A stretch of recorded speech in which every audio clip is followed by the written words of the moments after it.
और अगली खबर सत्र से जुड़ी हुई। सदन का शीतकालीन सत्र 1 दिसंबर सोमवार से शुरू हो रहा है और शीतकालीन सत्र 19 दिसंबर तक चलेगा। एक तरफ जहां सरकार इस दौरान परमाणु ऊर्जा क्षेत्र, उच्च शिक्षा ढांचा सुधार और कॉरपोरेट शेयर बाजार विनियम समेत 10 महत्वपूर्ण विधेयक रखने जा रही है।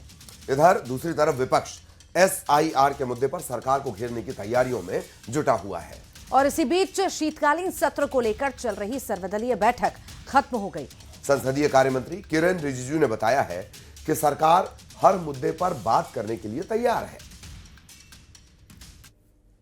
पार्लियामेंट अच्छी तरह से चलाने के लिए हम इस तरीके से विपक्ष के साथ बातचीत करते रहेंगे।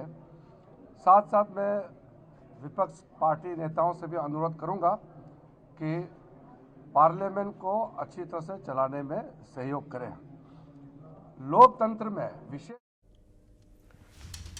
उधर कांग्रेस ने आरोप लगाया कि शीतकालीन सत्र को बेहद ही छोटा रखा गया है, जबकि कई ऐसे मुद्दे हैं जिन पर उन्हें सरकार से जवाब चाहिए। शीतकालीन सत्र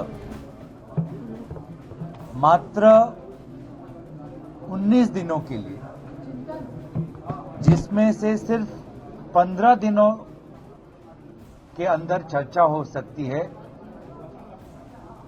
शायद सबसे छोटा ये शीतकालीन सत्र होगा। और इस शीतकालीन सत्र के आयोजन में देरी भी हुई है और इसीलिए ऐसा लगता है कि सरकार खुद पार्लियामेंट को डिरेल करना चाहती है। ये मुद्दे हमारी प्राथमिकता में शामिल हैं। वोट चोरी को रोकना, अब तो चोरी डकैती बन गई है। जिस तरीके से SIR कराया जा रहा है, जिस तरीके से आतंकवादी गतिविधि। तो कल से संसद का शीतकालीन सत्र शुरू होने वाला है और सत्र शुरू होने से पहले हुई सर्वदलीय बैठक में दोनों सदनों के विधायी कार्यों और कई विषयों को लेकर चर्चा भी हुई है। इसमें तमाम दलों के दिग्गज नेता मौजूद रहे, बड़े नेता मौजूद रहे। सरकार जहां इस सत्र में कई विधेयक लेकर आ रही है, तो दूसरी तरफ सेशन के छोटा होने को लेकर SIR के मुद्दे पर विपक्ष सरकार को घेरने की तैयारियां कर रहा है। देखिए,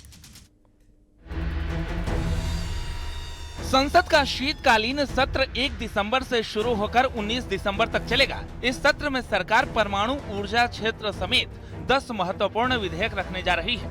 महत्वपूर्ण विधेयकों में परमाणु ऊर्जा विधेयक 2025, भारतीय उच्च शिक्षा आयोग विधेयक, राष्ट्रीय राजमार्ग संशोधन विधेयक, कॉरपोरेट कानून संशोधन विधेयक, प्रतिभूति बाजार संहिता 2025, मध्यस्थता कानून में बदलाव जैसे विधेयक शामिल होंगे। शीतकालीन सत्र का शुरू होने से पहले ऑल पार्टी फ्लोर लीडर्स का मीटिंग बहुत अच्छा से और बहुत ही सार्थक रही है। मैं सारा पॉलिटिकल पार्टीज के फ्लोर लीडर्स को धन्यवाद देता हूं। सब ने पार्टिसिपेट किया और अपना अपना पार्टी का पक्ष को रखा है। हमारे सरकार की ओर से आदरणीय रक्षा मंत्री राजनाथ सिंह जी, आदरणीय नेता सदन राज्यसभा JP नड्डा जी, मैं, मेरे दोनों राज्य मंत्री साथी, हम लोग पूरा नोट किए हैं और जितने सुझाव आज पॉलिटिकल पार्टीज के फ्लोर लीडर्स का आए हैं, हम उसको विचार करके। संसद के शीतकालीन सत्र के शुरू होने से पहले सर्वदलीय बैठक में दोनों सदनों के विधायी कार्यों और कई विषयों को लेकर चर्चा की गई, जिसमें सभी दलों के नेता मौजूद रहे। सरकार जहां इस सत्र में कई विधेयक लेकर आ रही है, तो दूसरी ओर सेशन के छोटा होने से लेकर SIR के मुद्दे पर विपक्ष सरकार को घेरने की तैयारियों में है। कुछ भी नहीं रहा, लोगों ने अपने में बात की, सरकार की तरफ से कुछ भी नहीं आया। आपने क्या रखा था मुद्दा? हमने तो SIR पर रखा। तो सरकार का रुख नहीं है कि इस पे चर्चा करें? सरकार करी नहीं, उसी के सहारे तो बेईमानी करना चाहती है। तो यूपी चुनाव है सर, उससे पहले बंगाल है, तो उसी के जरिए जैसा बिहार में हुआ वही सब यहाँ भी देखने को मिलेगा क्या? उससे ज़्यादा कर रहे हैं। तो अधिकारियों से कहा जा रहा है कि तुम ऐसा करो, ऐसा करो, ऐसा करो, उनके वोट नहीं करना। आत्महत्या लोग कर रहे हैं। सत्र में 15 बैठकें होंगी और 19 दिसंबर को समाप्त होगा। हालांकि सरकार पूरी तैयारी के साथ सत्र में हिस्सा ले रही है, वहीं विपक्ष भी सरकार को घेरने की पूरी प्लानिंग में है। खासकर SIR का मुद्दा शीतकालीन सत्र में गर्म रहेगा। Bureau report, news 18। और MP के पूर्व मुख्यमंत्री और बीजेपी की फायर ब्रांड नेता उमा भारती ने एक बार फिर लोकसभा चुनाव लड़ने की इच्छा जाहिर की है। उन्होंने कहा कि वो 2029 में लोकसभा चुनाव झांसी से लड़ना चाहेंगी अगर पार्टी इसकी इजाजत देगी। बता दें कि उमा भारती की एक यात्रा मां के नाम आज से शुरू हुई है। खरगापुर तहसील के गरौली से इसकी शुरुआत हुई है।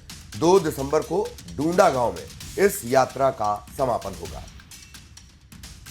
हमने जो बोला था भोपाल में, हमने बोला था 2029 का चुनाव में लड़ूंगी अगर पार्टी कहेगी। सॉरी, तुम्हें 2000 बिल्कुल इट्स कट अनकट, मतलब इधर भी कोमा इधर भी कोमा है।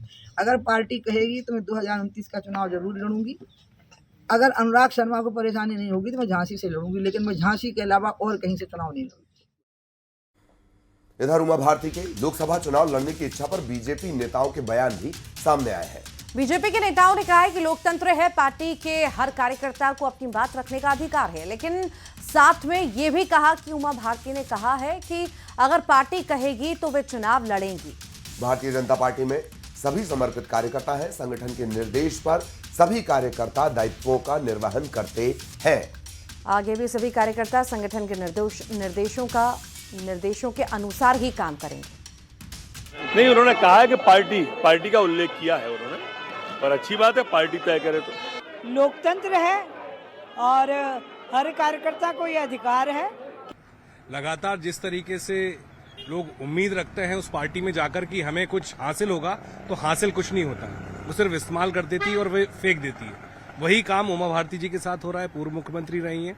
अब वो जो गाहे बगाहे लगातार बोलती रहती हैं कि मुझे यहाँ से चुनाव लड़ना है या वहां से लड़ना है, ऐसा कुछ होता संभव दिख नहीं रहा है। इधर मध्य प्रदेश में विधानसभा सत्र से पहले कांग्रेस ने एक बड़ा दांव चला है। छिंदवाड़ा के परासिया से विधायक सोहनलाल वाल्मीकि को विधायक दल का मुख्य सचेतक नियुक्त किया गया है। अखिल भारतीय कांग्रेस कमेटी ने एक पत्र जारी कर विधायक सोहनलाल वाल्मीकि को मुख्य सचेतक बनाए जाने की जानकारी दी है।